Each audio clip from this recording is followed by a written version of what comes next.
In esports, you're entering a very male-dominated environment. You really need to have the traits, like to get into competition, you need to be super dominant, you need to be goal-oriented, you need to have tunnel vision on what you're supposed to do. The problem is that that's male stereotypical traits, so when female athletes has it, they get punished for it. Cathrine Finnebraaten, esports consultant and head coach Valorant at Better Esport. I have no numbers on how many times I've heard yeah, but she's a bitch. Because she's so competitive, she's so goal-oriented, man, she's a bitch. And then the next sentence they talk about the boy and he's like, oh yeah, he's a great leader. Oh yeah, he's the best IGL. He's so dominant, he's so aggressive, he's not taking shit from anybody. And he's getting super praised for it. I have seen so many examples of females saying well, I don't care about the harassment. It don't bother me. And then I see them a few years later and they're just gone. They quit their sport, they quit their content creation, they're just done. And then they say, well, I cared after all. And I got the mental breakage and I'm done. And that's so unfortunate because it creates this false image that there actually are some people who don't care, who are immune to the harassment. And then I can sit and feel well, am I weak then? Because I actually really care. This hurts me. This feels wrong to me. And this affects me. That's so powerful, Cathrine. It's so true. It's not about being strong, right? It's about standing up for what's right and what's wrong and what's unacceptable behavior. And then if you can, if you can find ways to promote more positive behavior. If that happens, maybe the game gets better, gets way better.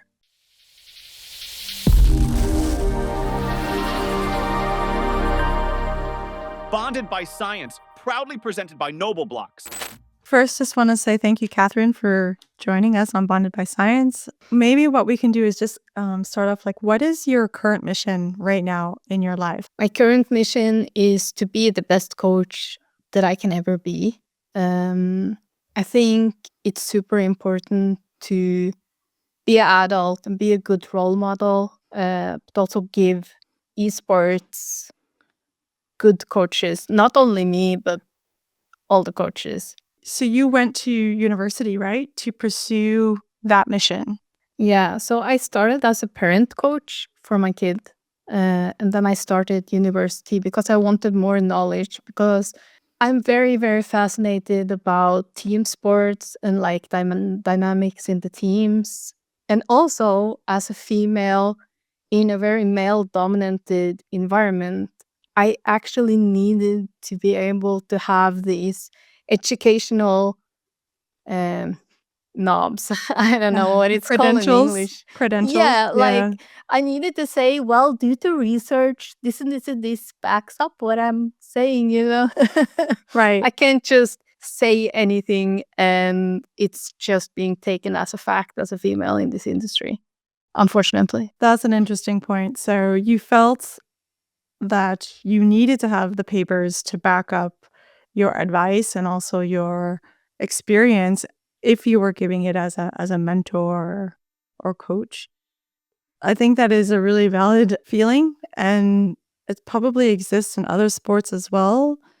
And I think also that's one of the reasons why we're talking today, was to talk about, some of the differences that women may feel in esports. Yeah, and it's really important to me to create good, safe spaces for females also. I think it's very important that we have spaces where we can compete just because we want to show off how good we are, and not necessarily to show off that you're good to be a girl, but that you're just a good athlete. Yeah, good for a girl. Yeah. And that's also fine. I mean, there are, of course, some sports where there is some clear biological differences. If you really wanted to go into endurance and strength training, we know that over the course of puberty and development, there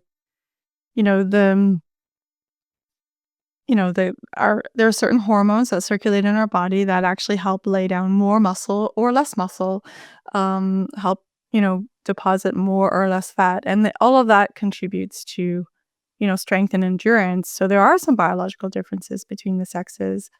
I think what's going to be very interesting is over the course of the years, and probably research as well. From my understanding, I know we don't have enough research yet, but I've been exposed to the concept that, esports is less reliant on strength and endurance as you would have in, like, say, a football match, um, than you would have in esports. It's more about cognitive ability, it's reflexes, it's attention to detail, um, yeah, reading the play. So really understanding what's going on around you. How is your knowledge in that area? It is done quite a bit of research if boys are better at esports than girls. And research says that that's not the case. But there's an important thing there. And it's if they have the same amount of hours and the same amount of everything around them. And that's actually the one thing that separates females from male athletes. Also in other sports, is that they don't really have the same preconditions, even from kids, be at the same level or get to the same level. Like they don't get the same training facilities, they don't get the good coaches, they don't get enough salaries that they can just focus on their sports. That makes it so that the females doesn't necessarily achieve the same amount of goals. But again, like if you were had a female work 10,000 hours and sorry, my That's okay. Hey, it's always nice to have an extra guest on Bonded by Oh. Science. So if your cat or kitten or whatever decides to hop on your lap, I think just let him. He's not gonna do it. Like he's so pretty, but he's not gonna show himself. He's just gonna like scream his head off in the background. So, okay, we were talking about, actually, you were bringing up the concept of a dual career. Like, so there's younger years where some kids, they don't get the same access to facilities, or in this case, good coaches.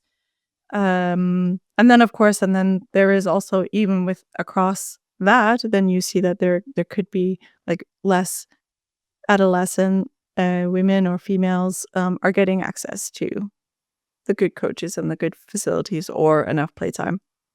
But as you progress in your sports, regardless if it's from esport or from another area, we know that women are often having to do like another career on top of they need something to pay the bills, basically, in order for them to pursue. And that comes round to like the gender pay gap. Like, what do you think actually drives the gender pay gap? Like from the beginning, sports has been something made of men for men to watch. So it has always been like a male domain, and female have just come in later. And what we see is they take sports as it is for men, and they just put women in it. And what often happens is that the sports isn't really made for the women, so they have to adapt. And often it can seem like they're not doing too good. For instance, females football, and I know that this is kind of a iffy subject, but females are usually shorter than men. So in a football field, they have to run faster, run longer, and it seems like in the football fields that there's less things happening because it's so much more time for a female to go over the field contra a male. And that makes it uninteresting to watch because it seems like it's at a slower pace. And also, you have stereotypes that says that females aren't really good in what they're doing. So I don't want to see it. And so they don't see it. And women also doesn't necessarily watch too much sport. Like there is females watching sport, get me wrong, but it's mostly men. They have a bias against their own gender. So they're watching male football, male basket, male skis, males everything. And the viewership gives money, and the money gives salary. Right. And again and again. So it becomes a very vicious circle, right? So yeah, so I would agree. We need maybe a different type of coverage of female sports. Could be that the way that it's, being covered, that could change some of those perceptions. Yeah, I think like the topic is so huge and it's so many levels.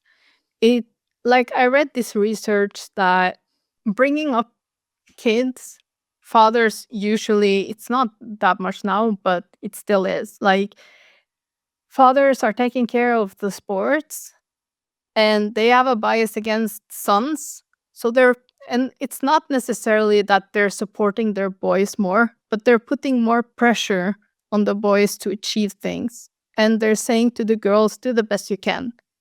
And I also read the research. This was a rowing club that had this strategy that we are including women. We want women to compete here. But then when they saw on how the coaches approached the male teams versus the females team, they could see that they were pushing the guys like, we know you can do this, push, push, push, push. And then to the females, they were like, go out there, do the best you can. We love you anyways, kind of Right. thing. Yeah, okay. And like it's important to be supportive, but it's also important to put pressure and put expectations on your athletes. And if you don't, and you have a different ways of coaching them, you will get different results too. Yeah, 100%. So, like, I think some people maybe misunderstand that, because women have often been tagged as emotional, and I'm like all for embracing emotions right now. So I think our society, we cover too much emotion. So this is nothing against emotions, what I'm gonna talk about right now, but women have often been labeled as too emotional.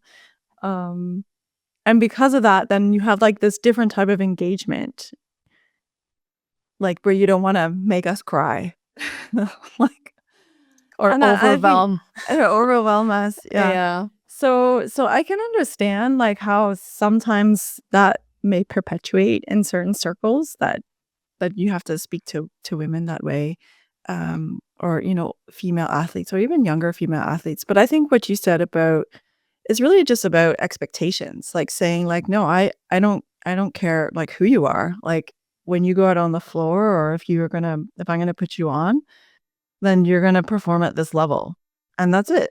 And those expectations should be the same. Yeah. Yeah.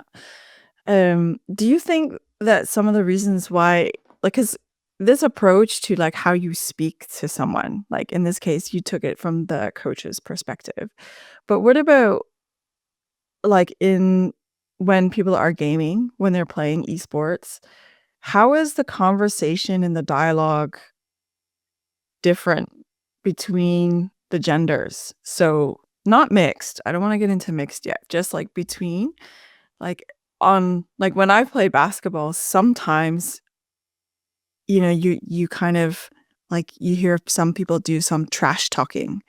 It's probably way more prevalent in when the men play than when I played. But I'm just quite curious to know like what is the style of trash talking in esports? Esports is pretty known to have trash talk. There is a lot of trash talk. And what's important to keep in mind when we talk about trash talk in esports, because that's something different from gaming. Because gaming, it's what you do for your own enjoyment, and like you're not really having a goal except like taking the next boss or whatever. But with esports, you're actually practicing for specific goals, and you're having a strategy behind everything, and you're playing as a team often and competing in every competition, whether it's physical or in esports. There are a lot of emotions, there's a lot of passion, and there's a lot of everything. And feelings often come out as trash talk. And what's It's okay. The difference between esports athletes and, let's say, football athletes is that the football player can take their feelings and frustration and everything out on the field and use it. Like it can make them run faster, like they can channel it into something positive. Whilst in esports, you have to sit there and you're sitting with your emotion and you don't really get a release Right. from your emotions. Like you can And hit the button harder, I guess, or you can click slightly harder, but it's probably really not gonna be the same type of release. if they have to push harder or like it's not really the same, because if you're pushing harder then you make yourself slower, so that's not a good decision. And some break their equipment too, like break keyboards, break gaming mouses. Not really a good way to cope either. Okay. But the trash talk is definitely there, but it's way more. And it can be harder because you don't really, like, especially if you're gaming, you don't really have to be accountable for what you're saying. Like, you're totally anonymous. You're meeting people that you're probably never going to see again. So the threshold for, like, just spewing out the most disgusting things, it's so easy. Like, you wouldn't say that to a person in real life because you will probably be beaten up, to be honest. Like, Yeah. you don't go and say slurs to people because you will have a consequence for the action. But within gaming, you don't really have a consequence. And what about when teams are playing like in esports? So you mentioned gaming as this is like a personal space. Typically, maybe you join with friends. That's also fine. But when esports, it's more serious, right? And how about there is the trash talk? Like when if I was in a competition with someone else on the team, I know I'm able to like write my members that I'm like my team members, but I'm not able to write the other teams, or can I do that still? Yeah, you can. Oh, you can. Yeah, Oh. you can. And it's actually a strategy too, which I'm not a fan of at all. But it is a strategy to be so toxic within the rules that you're tilting off your opponent so that they play bad. Right. So if someone on the team says says a slur that breaks the rules, does the whole team get disqualified or? Yeah, so the whole team is going to be disqualified because it's breaking the tournament's rules, because Okay. tournaments usually have that. And also last season in Norway, Good Game actually had a rule where they rewarded good behavior. So if you played all your matches and if you had good behavior towards both your teammates but also your opponent, you can actually win $1,000. Okay. So I felt like that was a good thing to do. As a It step didn't really forward. work. They didn't really care, I think. Oh. When we talked about accountability, this is a really interesting area to unfold. So it's quite interesting to see that people say more that they would say online than they would in person. I don't think we need a study to show that. Like we don't need to spend taxpayers' dollars to get that answer. Do you think that it's like a relief for some people maybe because they can't say it in the sort of like the real world? Yeah, I think so. And there's also this thing where the humor is, I'm going to just say the most outrageous things just because I can. And the more insane it is, the better and the more fun they think it is. So it becomes a creativity experiment as well, right? So like Yeah. how like in how many different ways can I Talk upset about your someone? mom. Yeah, or talk about your mom or talk about your brother or like what And go your to the kitchen. Go make me a sandwich. Go do my laundry. Right. Like, Let's talk about the differences between then some like say young like a 13-year-old girl that's wanting to play.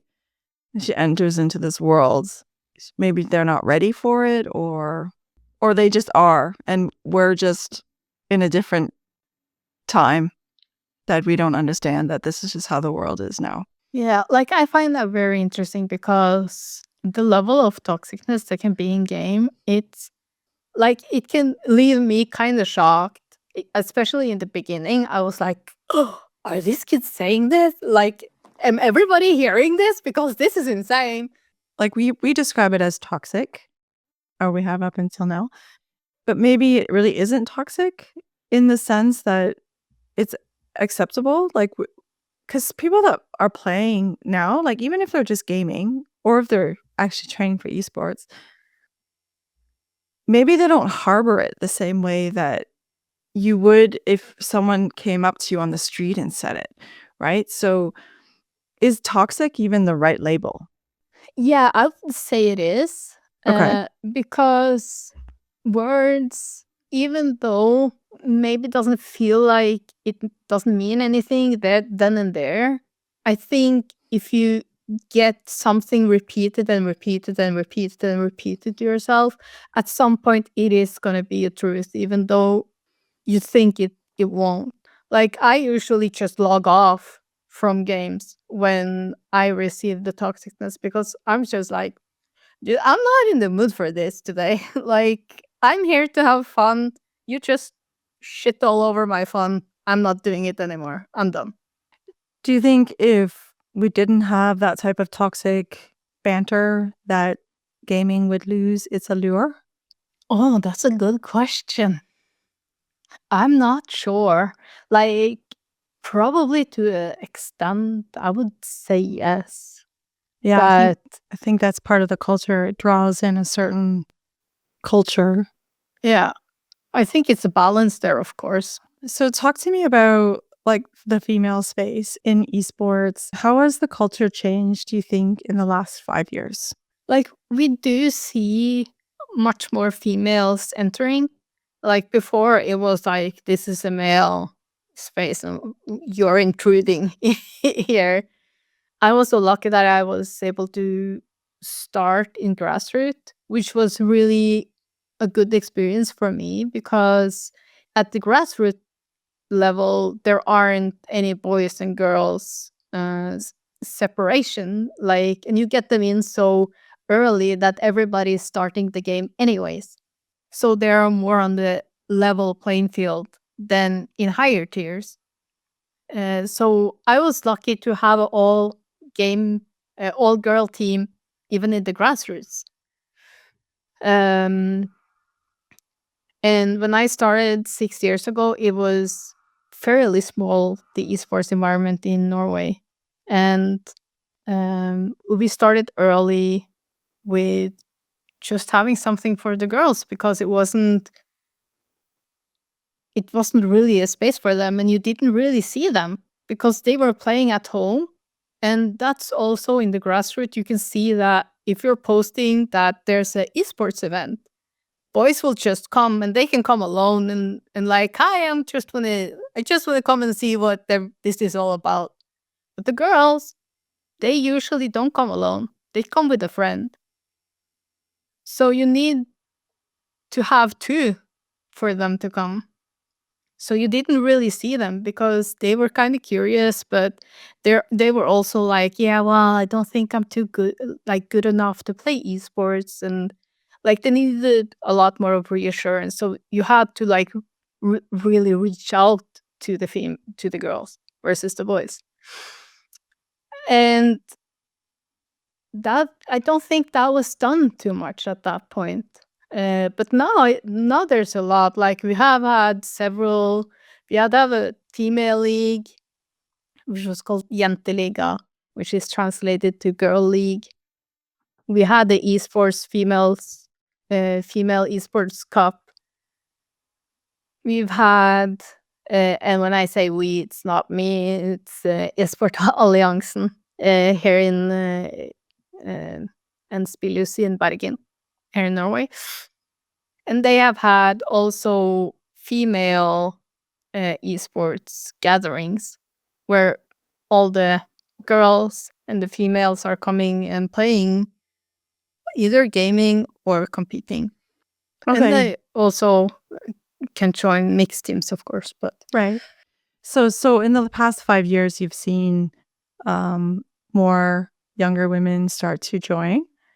And what you have observed is that whereas some guys will just show up on their own, younger women, teenagers potentially, they're showing up usually at least in a pair, typically. Yes. So it has something to do with, maybe just the way that we socialize, potentially. Or it could have something to do with the reassurance and the confidence that they need, also. So it's probably a mixed explanation, but then also becomes a very mixed problem. And how do you address that? How do you get people just to come out because they want to, on their own, regardless? Just if you like it, come. Yeah. What about the cognitive strategies? Like if we go back to the way that female players are playing, compared to men, is there any observations that the way that we approach tackling you said you brought up the word initiation at one point. Is there other tactical differences that tend to be employed between? And for example, like if I was an outsider looking in and I had a good understanding of the game and the mechanics, would I be able to tell if this was like a team that was primarily women versus primarily men? I would say yeah. Okay. What would and be the that's not a no, popular answer. no, that's because okay. yeah, Probably true, and no one wants to say it. So, yeah, yeah. but like what I have seen and other coaches that I have talked with that has coached females teams and mixed teams is that there is a clear difference. Can you be more specific? Yes. Okay. What differences would I observe?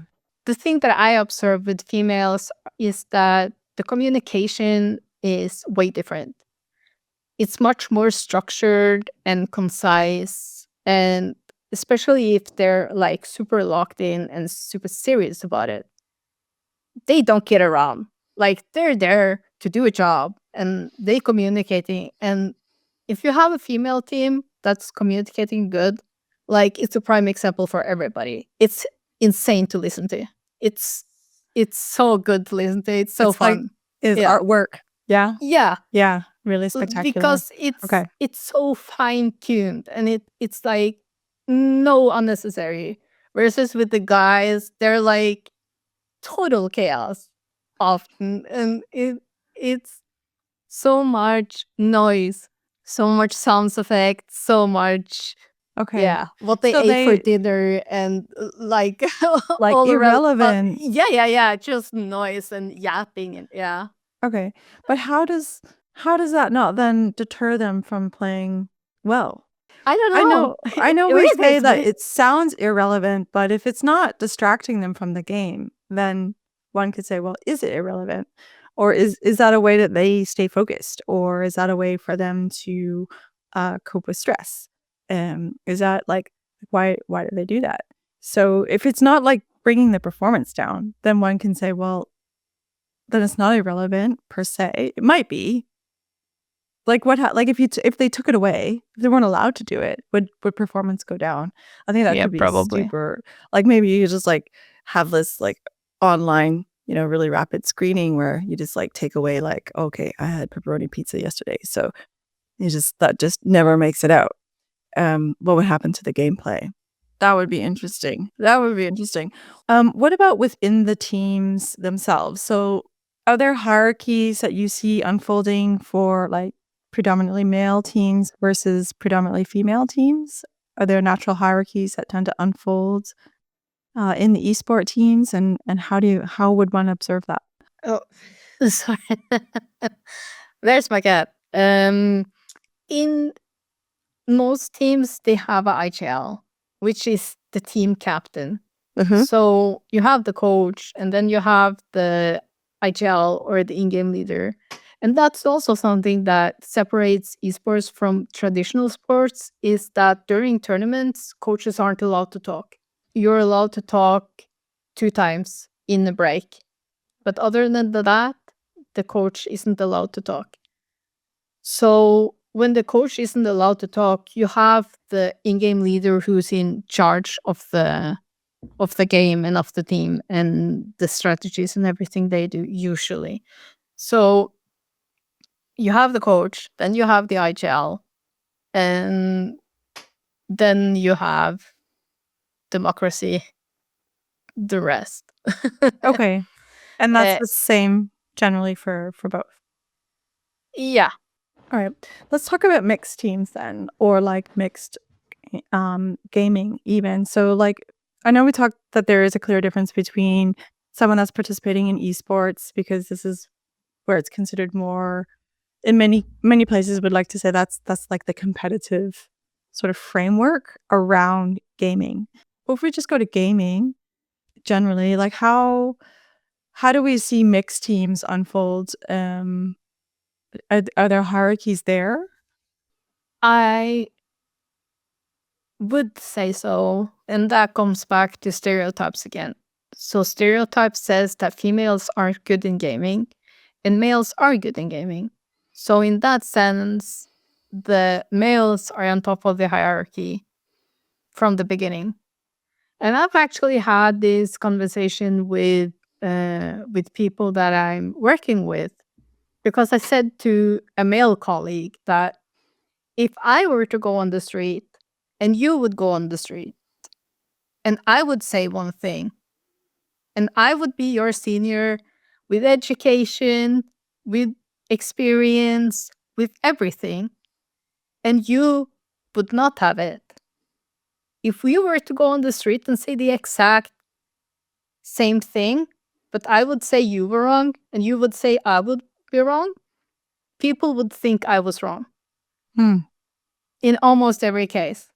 Yeah, I certainly hope that that's not true. But I can feel that you've probably been in experiences where you've felt that or have experienced that. And I think a lot of people have been in cases where their experience should have come before everything else. But it seems like skill isn't enough.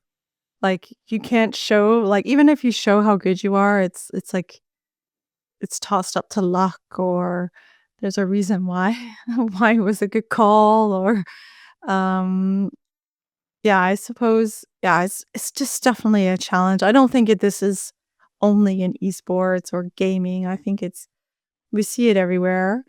Um and I suppose the only way to really get over it is to just start talking about it.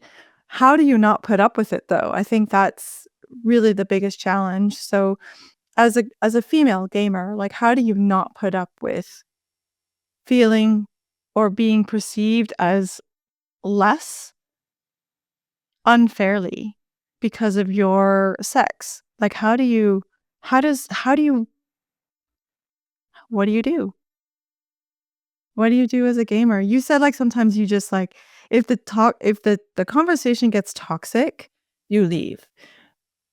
Understandable, right? So, but what if the conversation got toxic because they found out that you are a female gamer and it was because of your sex that it became uncomfortable? Like how do you just check out every time? Like clearly that's obviously not going to be in the long run a good solution. I think we both can agree more or less. So what is the path forward? I'm not sure. And like that's part of the problem too. Like you say, it's not a good solution to just leave. And like many females have different coping mechanisms for handling toxicness in game, but it's all about protecting themselves. It's not necessarily to do a change, because you can only control yourself and the space around you, right? So many people or many females are muting the calls which is also not a good solution because it's a team play and you need to communicate. And even Riot, which has created Valorant, has come out and said like, this is such a big problem that we have to address it. And it's not a good solution to have to mute teammates. And it's not females' responsibility to mute toxic male teammates. It's actually the male's teammates' responsibility to act like decent people. But we don't really have like a good solution to it because it's not within our control.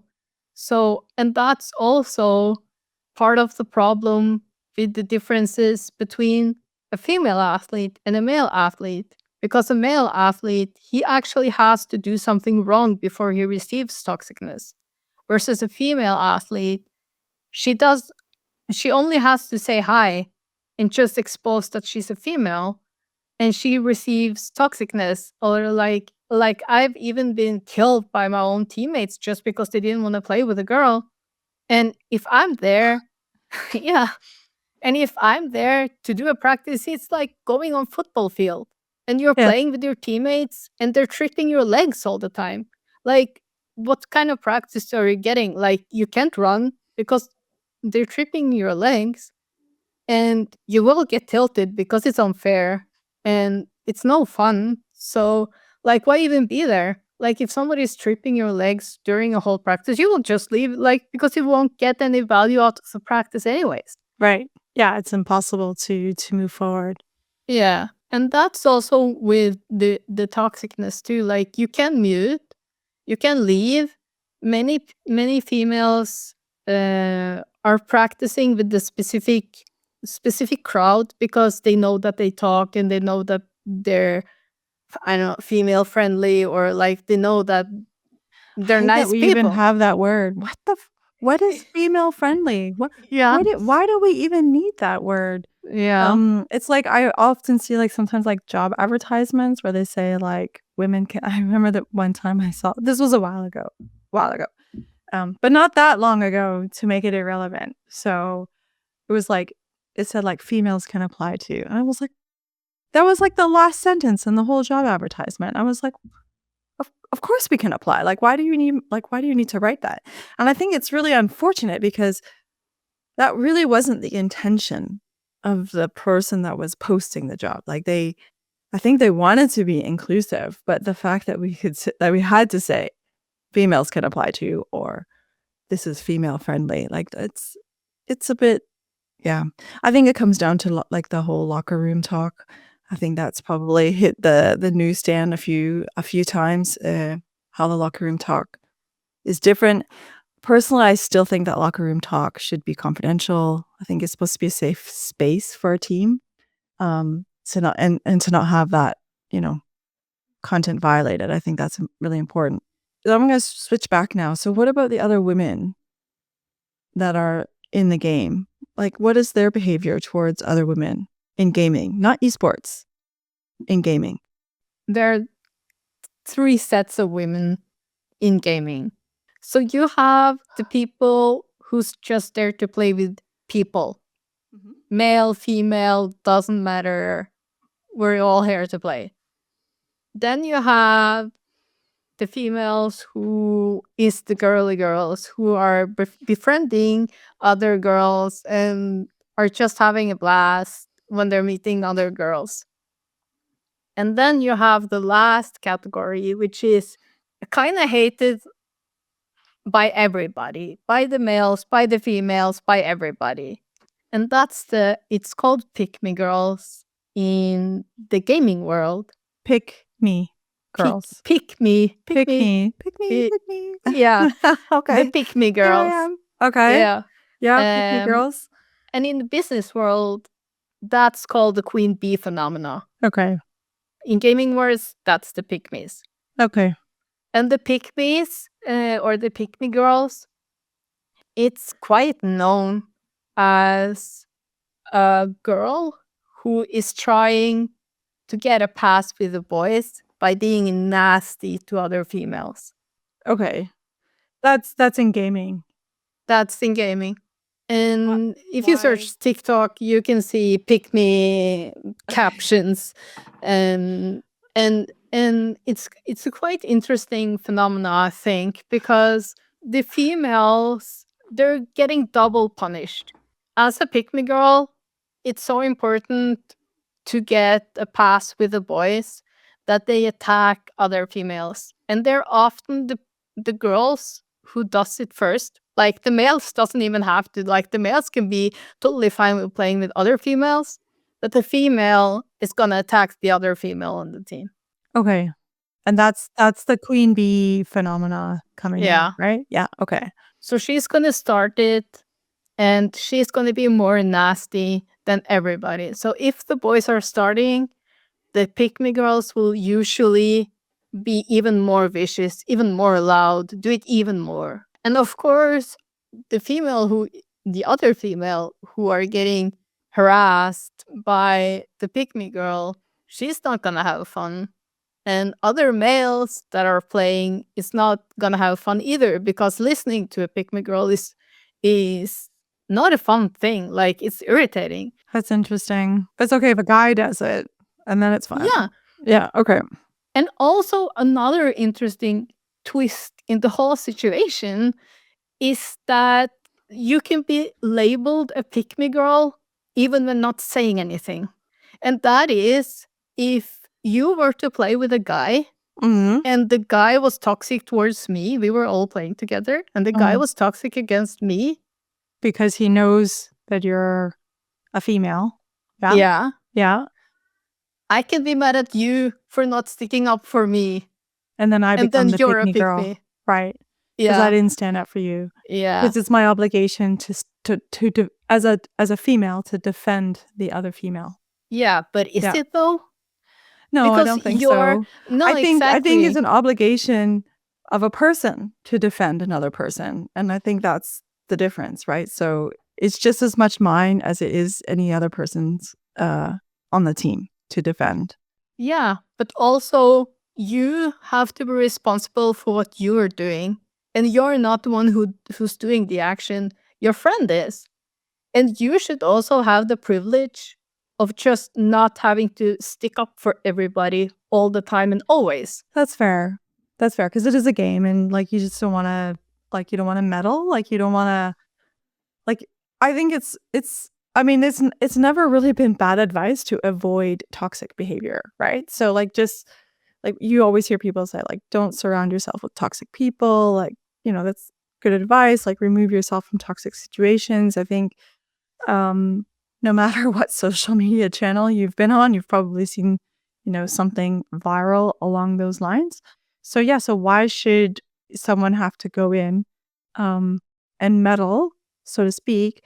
In this case, the meddling would be more defending, but still, it's like an obligation that you need to do that. How do you then defend yourself? Like, if you can't say, well, it's not part of the culture for other people to stick up for me, do I just, dish it back?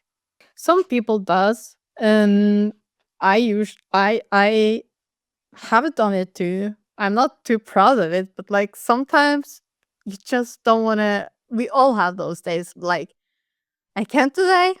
I'm gonna lose it. I'm losing it. I'm done. And just go off on the person, and then regret it after. Instant regret. Otherwise, you gotta mute and you gotta just protect yourself. And it needs to be said, guys does this too. Like guys also have to mute the game because it's too much or too irritating or too like one time I was playing and I had one person just stream a servant like in church, Mm-hmm. a preaching Oh, during the wow. whole game. Like you can get it all in gaming. Okay, well, that's one way to get the message out, I suppose. Yeah, and also like blasting music, so it's just to Irritate. irritate and Yeah. to destroy because you're listening to voice cues, right? So when someone's blasting music, you can't hear, so you're playing with a senseless. So guys also have to mute. It's not only females, and it's also important to say with stereotype because it's so much talked about females are the victims of stereotypes and male is portrayed as the one who are like creating and doing the stereotype, but females are also doing stereotypes. Yeah, 100%. Like I have also been guilty of being surprised when I was playing with a really good female. So the stereotypes is something that just lives in our head, and both male and female does it. Yes. I think I became aware of my own stereotypes, and I probably have tons of them still. I took a course on, like, it was a leadership course, and one of the things that I ended up learning was the phrase, like, or what I caught myself doing after I took the course was we were at a hockey game, and this was when my son was young, very young, and he had brought a friend, and somebody scored or we were laughing or something, and then I almost caught myself saying, "They're screaming like little girls," and I caught myself in the moment, and I realized, no, that's exactly how little boys sound when they scream. It's not, like, that is the sound of little boys screaming. So it was just this idea that because it was high pitched, that it's little girls. Yeah. So it happens in the most, like, subtle moments in our lives where we apply these stereotypes. And and I think that was a very, clearly I remember it. So that was a very pivotal moment for me as a woman, along with many other things that I like to do. Like, I also, like, when people ask me for recommendations and stuff, I do consider, like, how I give recommendations for people based on their sex. And I hate that I have to do that. Like, I don't, 'cause it's not something I enjoy. Like, I don't enjoy that I have to consider those things. But I'll be sure to mention things for, like, a female candidate because sometimes they're more implicitly implied in the male candidate. So if you don't say them for the female, then the assumption is that she didn't have them. And it's almost like it's what you don't say is the problem. And that brings us back to, like, our earlier conversation where like how women communicate. It's what you don't say can really be a way of saying something. So yeah, I've also considered certain things in that line of work, so in leadership positions, and it's so ironic to see it emerge in other areas of life, as you have said here.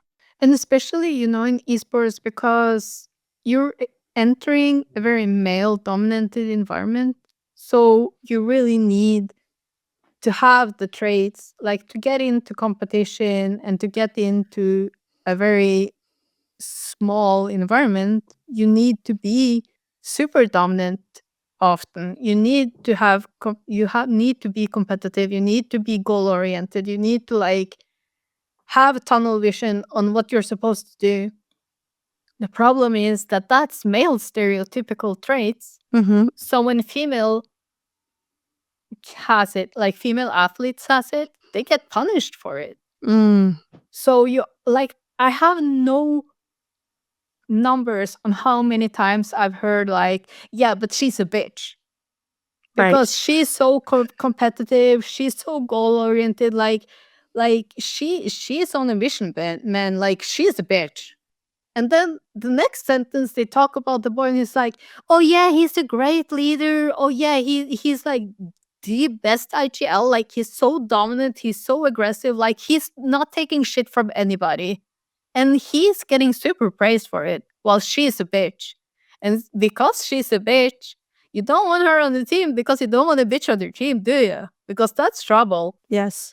Yeah. Or is the root of the problem that people just don't want to listen to women? Yeah, but, like, the stereotype. I hope that doesn't ever get taken out of context. So Yeah. it's like, is that really what it is? It's like, okay, so we get labeled differently because people don't like it. They don't like it when we take those positions or those roles and I mean, if you really funnel, filter it out. What is the root? It's the root that, okay, you don't want to listen. And also, like, again, you have the stereotypes that says that females, they're nurturing, like you're thinking of your mom, like she's going to give you the good hugs and she's going to be gentle and she's going to be caring and she's going to take care of you and this and this and this. And then suddenly you have this other female who's coming in there like with a goal and like, this is my passion, this is what I'm going to do, this is how we're going to do it. And it's very strange, actually, that the stereotypical thing is that the mothers aren't goal-oriented and aren't like on top of their shit, because who's more on top of their shit than moms? So I read a little bit about the queen bee phenomena because I actually hadn't really heard the term before.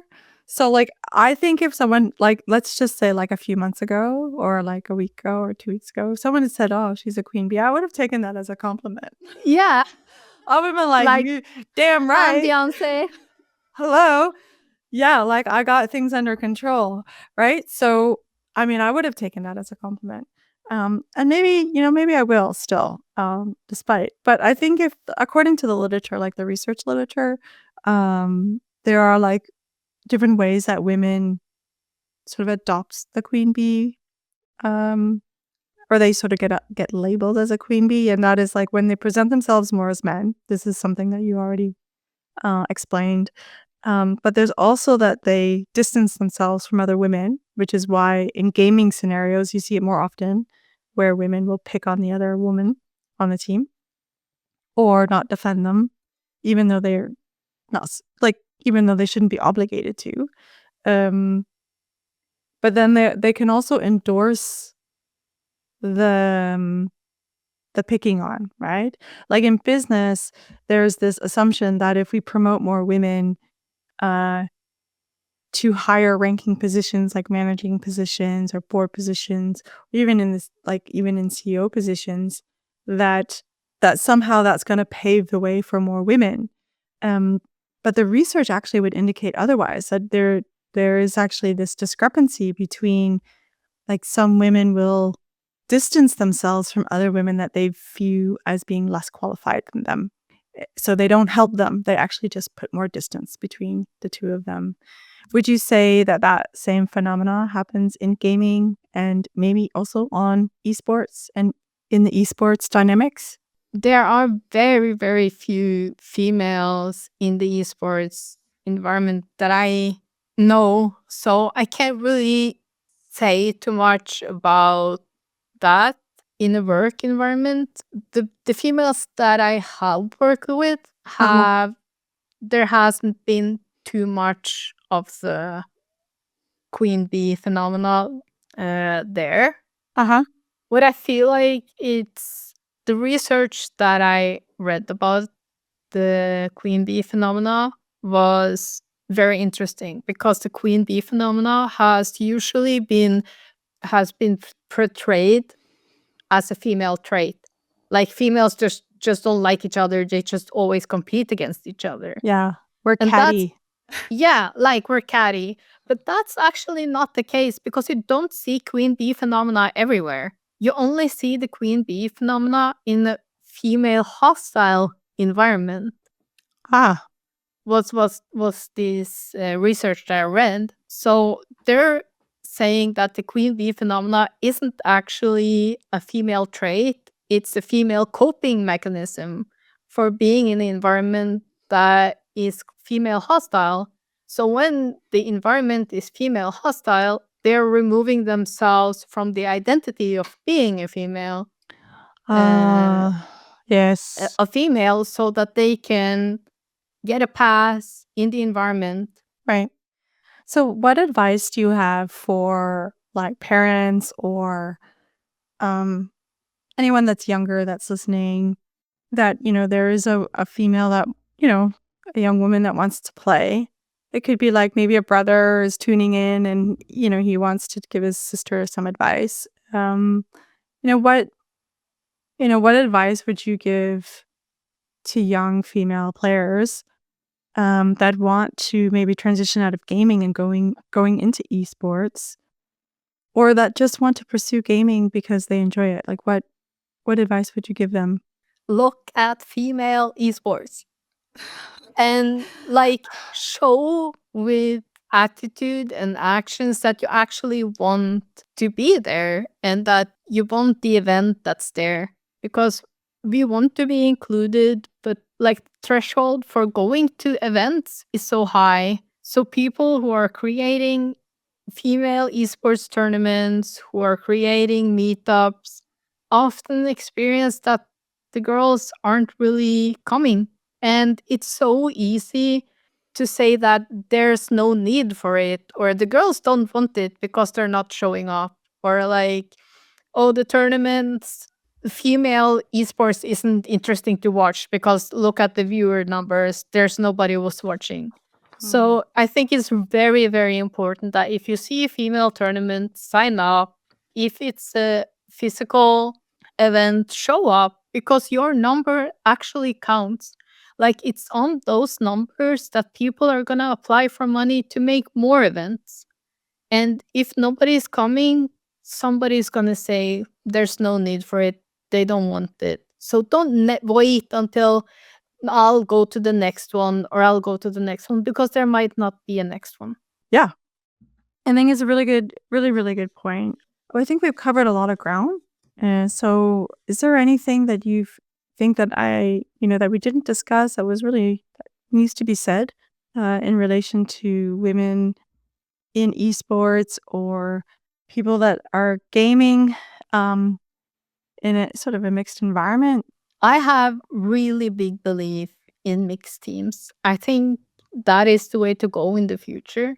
And that's often like a discussion with females, female tournaments, female teams, like where males aren't included. I believe that for right now, female tournaments is important because we don't have the same playing field. So we need a space where the females can show that they're as good as the boys. And please, please, please, organization that has female teams, let them represent themselves. And the orga, don't let them represent every woman in the world. Right. I hate seeing that. Like in newspapers, this says like, oh, we're gonna show that every female is we're gonna show you that we're just as good as the boys and stuff like that. And the strain on the athletes who's gonna go into a tournament not only representing themselves and the orga, but it's gonna represent their whole gender. Yeah, that's unfair. Yeah. Can you imagine losing that? Yeah. Like the mental strain that we're putting on these athletes with that pressure, that's not fair.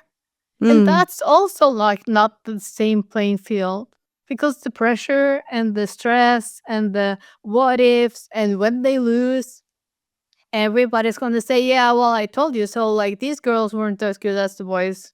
You can see that. Like there's no winning for the female team going into that tournament. Like that's a lose-lose situation, almost whatever is happening. So don't do that. Like we need to be more conscious about the signal that we're sending out and the pressure that we're putting on these females. And also the females, like we don't have to be commercial posters. Like don't put yourself in a situation where you have to look stupid or look less just because you're a female and that's going to give you exposure. Don't do that. Like the females are so good enough with just playing and being good. Like there are so many females who are getting taken advantage of just because they're girls, and yeah, there's no need for that. Like, I totally get what you're saying. So it's like you don't want to be someone's poster. Like, even if you're the only woman in the room, like you don't want to be the poster for all other women. I remember I was attending a conference once, or I don't know, it was more like a seminar. It wasn't a conference. This probably would never happen at a conference nowadays, but we were in the room and it was about entrepreneurship, and the host was a woman, and there were a few questions from the audience happened to be from men. And then she says, maybe we can hear something from the female entrepreneurs. And I felt like thinking, what do you mean? Like, I'm just a person in the audience. Like, female has nothing to do with it. So I actually, I was about to ask a question anyways, but then I refused to ask my question because I didn't want to stick my hand up because now I'm labeled as a female entrepreneur. I just want to be an entrepreneur. I see this also on LinkedIn too, often where people say, oh, we have 2 great female board members. It's like, no, you have 2 great board members. That's it. You don't need to put the extra label on it. Just say their names. They're great. If I'm Shellie, so I'm me, and let's just say I don't identify with anything, right? I should just be able to choose if I want to play in male or female tournaments. So everything should just be open then. Is that a problem for esports? That if everything just got open? Would women really, would there be a disadvantage for anyone, regardless of their sexuality or their identity? Should it matter? With the identity, yeah. Why? Why? Because there are many males who says, I don't want to be in a team with a female. So you don't even get invited to trials for the better teams. Okay. So it's about exclusion based on... So it has nothing to do with your ability to play at that level. It has everything to do with the willingness of others to play with you. Yeah, but it comes down to the stereotypical thing that says that females aren't good at playing esports. Let's say deep down, someone knew that women were equally as good. Do you still think that they might not choose to play with a woman? Yeah. Why do you suppose that would be? For instance, in Game Chasers, we have this player who's called Fluorescent, which is trans. Super good player. Watching her play, it's insane. And she is not in the VCT, which is it's called the mixed tournament, but there's no females there. Let's call it first division or tier 1. Yeah.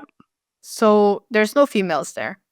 And Fluorescent should easily be able to play in those in VCT.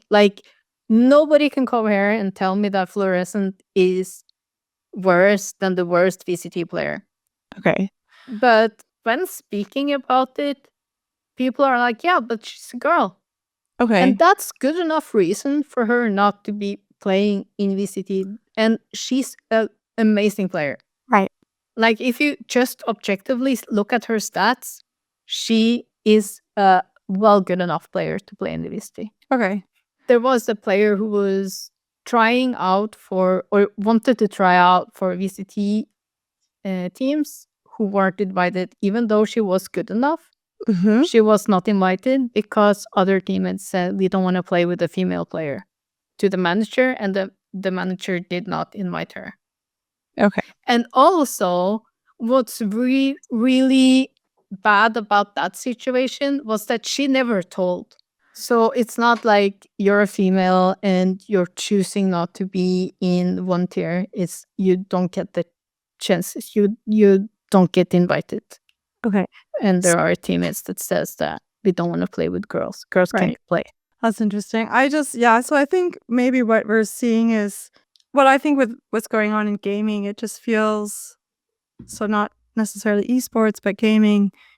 We just have this concentrated reflection of our society. And unfortunately, it seems like it can really push away a lot of women that want to get into gaming because we just, as you said, we communicate differently and we don't banter that way. Has it ever been a strategy of yours to get women used to bantering in that way? Like when you train for basketball and probably think about classic American football, you as a quarterback, or not the quarterback, but you go against the defense players with these massive, cushions and you like push them back, right? So you kind of you get them used to being pushed, and you get used to being, pushed to the ground, and you get used to, getting back up. And like, is that a strategy that you can get, like, you should train for? Like trash talking? Like, There is a difference between trash talk and sexist harassment. oh yeah, we didn't I even fe- touch on that. Yeah. I feel like, oh yeah, no, but like just the going to the kitchen, just the getting the flood of toxicity just because they say hi, just because they know that you're a female.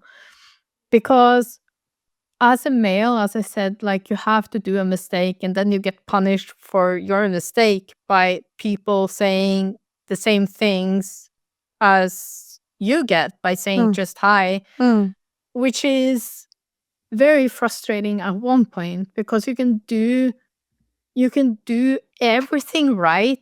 Like you can be top fragger, which means that you can be the best. Like you're the team MVP, but still you don't get reward for it. You get shit for it because you're a female. That's the only thing you did wrong, was just being there. And I don't think you should be in a position where you have to get used to that. It's not a good strategy. Yeah. It's not one that you would do. That's okay. That's totally fine. That's why I ask, because I'm just Yeah. wondering if that's something that anyone has ever considered. I mean, maybe for me, I would be like, okay, if I know that I'm going into a situation where I may receive certain comments, for me personally, I would like to have some sort of preparation, like my own set of comebacks, my own sets of like defenses, like in words, like ways to like shut people up. Or so I guess it was just more about, is it part of like your tool set? Like even like in the workplace and when you're out, and like sometimes people can say stuff to you, and like sometimes I've been through my like certain situations in my life where someone says something to me and I've just been so shocked that I hadn't said anything back in my own defense. And I look back at those moments and I'm really angry with myself because I feel like I didn't stand up for myself. So then I came across some ideas of like how to respond in those situations. And one of them was like, if someone says something to you like in a work environment that's somewhat condescending or just downright hurtful, then you can just look at them and say, well, what makes you say that? Or why would you say that? Or just like, and it really gets them to think again why they said what they said. And it's a very passive way of defending yourself, but it's just like, or you just say, ouch, like, what made you say that? Or ouch, like, why? So you can deflect it. But I know that would never go well in a gaming situation. Like, I know enough to say, like, you can't just write ouch. Yeah, you can't just write ouch, or you ouch. can't just. Or maybe you could. You'd be like, oh, wow, what was that? A pinch? So like you could come back with some stuff. But I agree. It's like, it's not something that you should feel obligated to train in. But at the same time, yeah, and you won't need to train in have that. some- Like you won't some- train in that. no, but you need to Yeah. have some sort of like prep. Like of course there are females who or like people, but like if someone says to me, go to the kitchen, like I can respond with, oh, didn't your mommy teach you to make breakfast funny. or I'd make be your own like- food? I would Like, just be like, well, what kind of pie do you want? yeah, like, Like you what, can do Carrie? that, but yeah, like I can poison something for you, it's so good. But No, yeah, yeah, I guess, yeah, you really just have to develop your own. I'm so But- curious now to try it. To go in and play. I wouldn't even know what to start if I was to Yeah. try something. But I am super like curious. I can send you this link, breaching the mold. Have you heard of it? Breaching the mold or breaking the mold? Breaking. It's an esports company in Norway who made it. They had this a professional esports athlete in Counter-Strike playing with a voice modifier. So he sounded like a girl, Mm. and he was playing as a girl, and he was completely shocked on how he got treated because he was playing the exact same thing, doing the exact same, shot calling the exact same, but the amount of toxicness he got was insane. Well, I think this would be so kind of cool. Like if you like entered into a game and like you could carry your stats, but you couldn't carry anything else that would identify you. And like the game would randomly assign you a gender. Yeah. And then you would be like stuck with it, right? So like you would just have to keep playing with that. And I wonder how that would influence people. He said that he would stop playing. Because of the feedback Yeah. that he got. Yeah. If every time he played it would be like that, he wouldn't do it. He would just quit because it's so demotivating, because everything you do, everything, like, it doesn't matter. And that's also, like, that's some part of what I wrote my bachelor's about, like, what my kind of motivation theories was. Like, if there was motivation theory that was better for females than males, and what I concluded was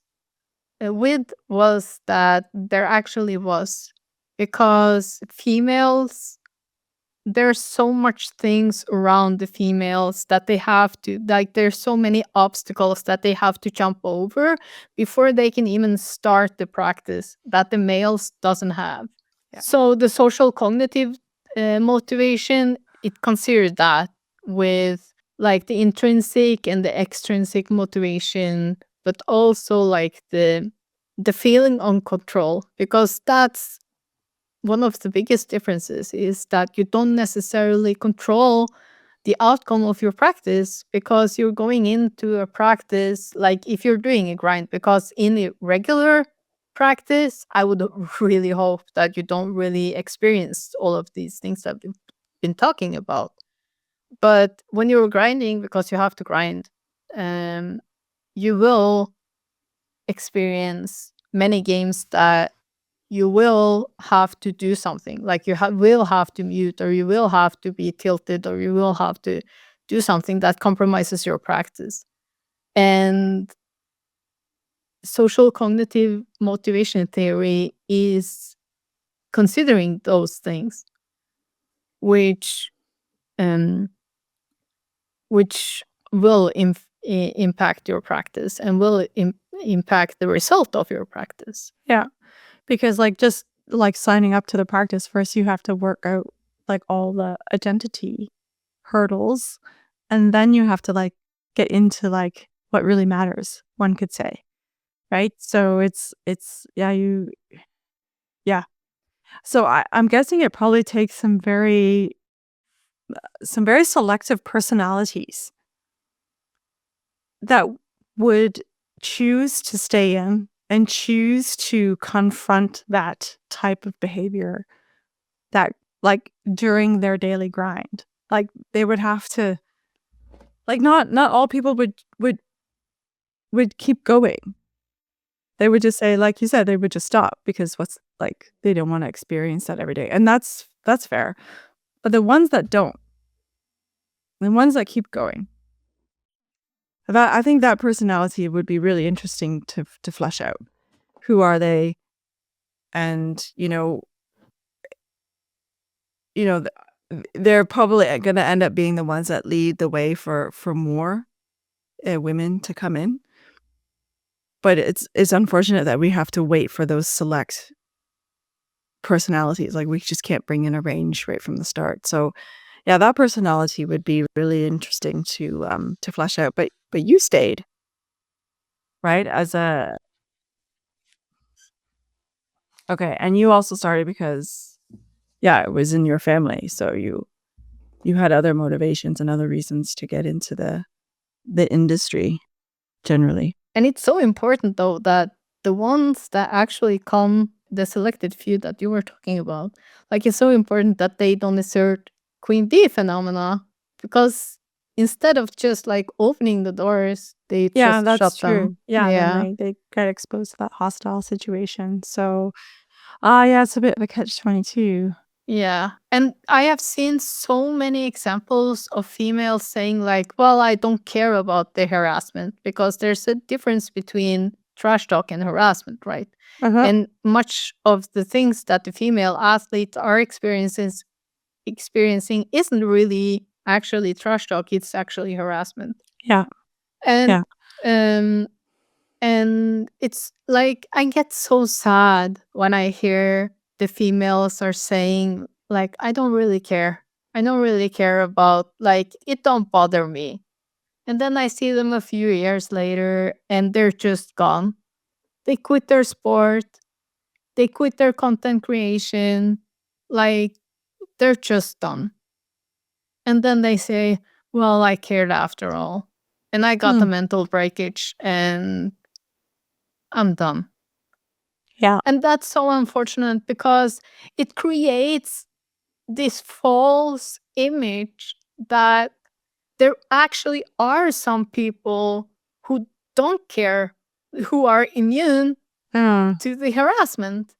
And then I can sit and feel like, well, am I weak then? Because I actually really care. Like, this hurts me. Like, this feels wrong to me. And like, this affects me. Like, it affects my playing, because it does. Like, I get super tilted because it's so unfair. And my response to unfair is big.